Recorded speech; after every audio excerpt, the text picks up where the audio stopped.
From our newsroom to your classroom, this is CNN Student News. Thanks for spending part of your Tuesday with us. I'm Carl Azus. First up, finally some good news for Wall Street as the Dow Jones average rebounds in a big way.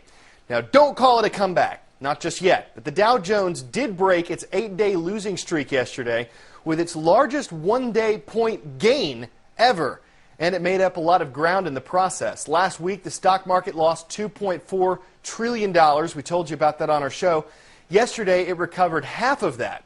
Susan Lisovich looks at some of the factors behind the Dow's rally.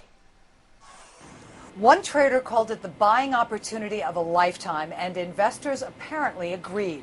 The Dow Jones Industrial Average posted its biggest point gain ever, an astonishing leap of 936 points in the first trading session after its worst week ever.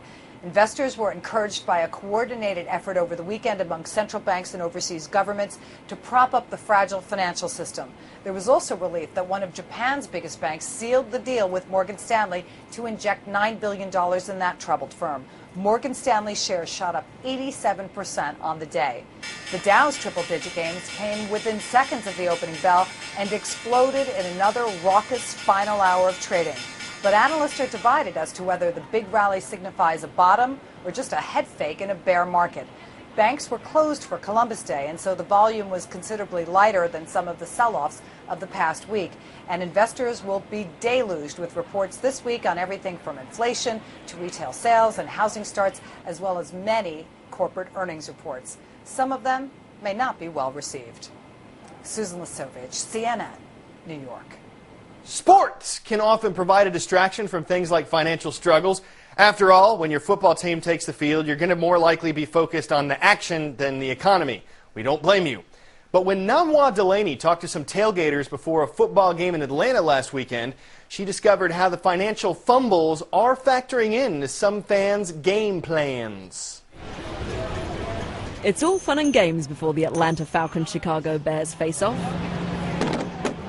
Until you realize football's not all that's on fans' minds. The gas costs coming down here and the changing with the prices of parking and the prices of the tickets. Everybody's turning an eye to the economy, what's going on with the Dow Jones, and watching the markets. I'm a teacher, and so we've been talking about it at work the last couple of weeks, just as far as teacher retirements and, where's our money going?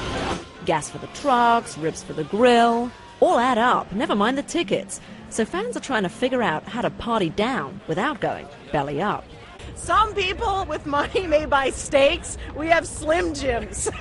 This whole trip being everybody carpooling, 5 people, that kind of cuts the cost down a lot too, because we split everything 5 ways, so trying to keep everything done. So you go out, you have fun, but you spend wisely. Bargain shopping for the tickets, staying with my family, cut down the expense of a hotel. Jackie flew down from New York. Leo flew from Chicago. I got a round trip AirTran down here with the taxes and the seat for $130. And these guys drove from the Windy City. Just put it on credit and hope it doesn't break our bank. So. The Wood family and their friends have been coming and tailgating for 25 years, and they are not going to let the tough economic times get in the way of their food, their drinks, their friends, and their enjoyment of a good game. At least for today. Reading between the hot dogs and hash browns, the message seems to be spend less, but don't stop living. I love the fact that you're still out here, even though it's not that much money, but we still can come. Yeah, and cut back where we need to be able to afford to come to the games because we really love the Falcons. Yes, go Falcons! Namwa Delaney, CNN.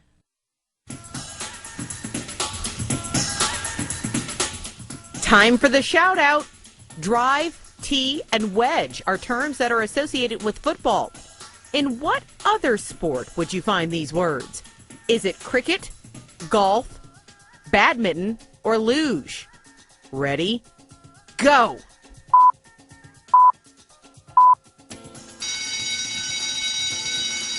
Golf is the game we're looking for here, and a famous golfer wraps up our coverage of Hispanic Heritage Month.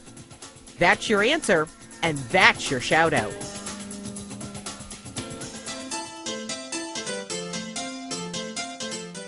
Born in 1957, Nancy Lopez is one of the greatest female golfers of her generation.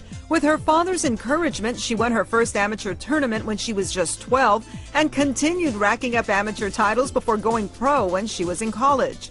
By the time she was 30, Lopez had won 35 tournaments, and in 1989, she was inducted into the World Golf Hall of Fame. Throughout her career, Lopez has broken records and inspired others. In recent years, she has been honored for her role in the sport and is the first woman to receive the Francis Ouimet Award for lifelong contributions to golf.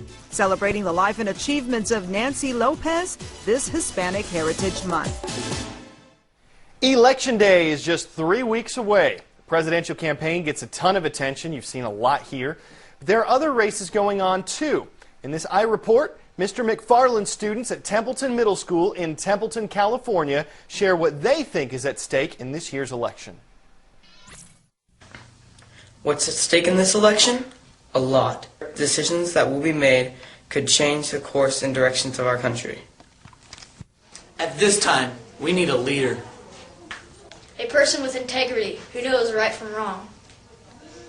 A person of vision who not only knows what is, but also what can be. A person with a moral compass to help chart a course for our nation. And a person who has the ability to unite and inspire us as we face challenging times. What's at stake? Everything. Vote. Choose wisely. We're counting on you. What's at stake is our Talking Democracy topic for October, and as you just saw, it's how you can get on our show, whether you're middle or high school. Share your thoughts on this year's election, the issues, the different races.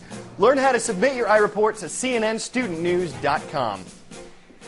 Our blog is another place where we'd love to hear from you. On our female football player story from last Friday, Matthew thinks it's kind of cool because it gives females a chance to play a boys' sport. Tito, or Tato, agrees, saying this is a great demonstration of how you can do anything if you set your mind to it. But Nathaniel argues, sure, there will be more female kickers, but it will never be much more than that. Women just don't have the upper body strength to stand up against a skilled male linebacker. On whether the economy is causing you to cut back on spending, Kelly writes, we have 6 people in our family just living with us. We might not give gifts this year because of the prices. And Dylan says, I think we should cut back on the Christmas gifts. If we cut back a little, we can save a little bit of money that not many people have in Michigan anymore. Agree? Disagree? Tell us what's up on our blog at cnnstudentnews.com.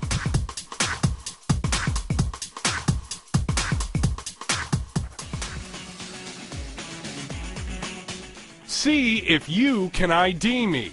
I'm a fat-soluble vitamin that helps protect against diseases like rickets and osteomalacia.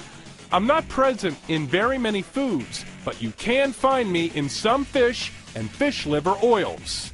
I am essential for helping you absorb calcium. I'm vitamin D, one of the most potent vitamins in the world.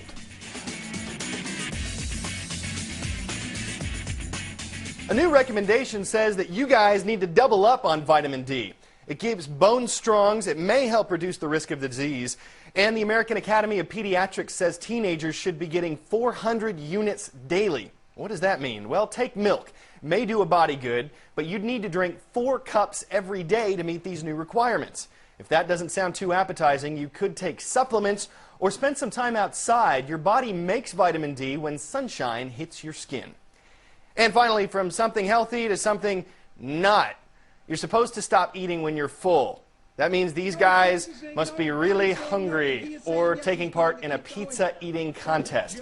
The gastronomic gorging took just 10 minutes, and when time ran out, the Chowdown champ, whom you see on the left there, was Joey Chestnut, who shoveled in 45 slices.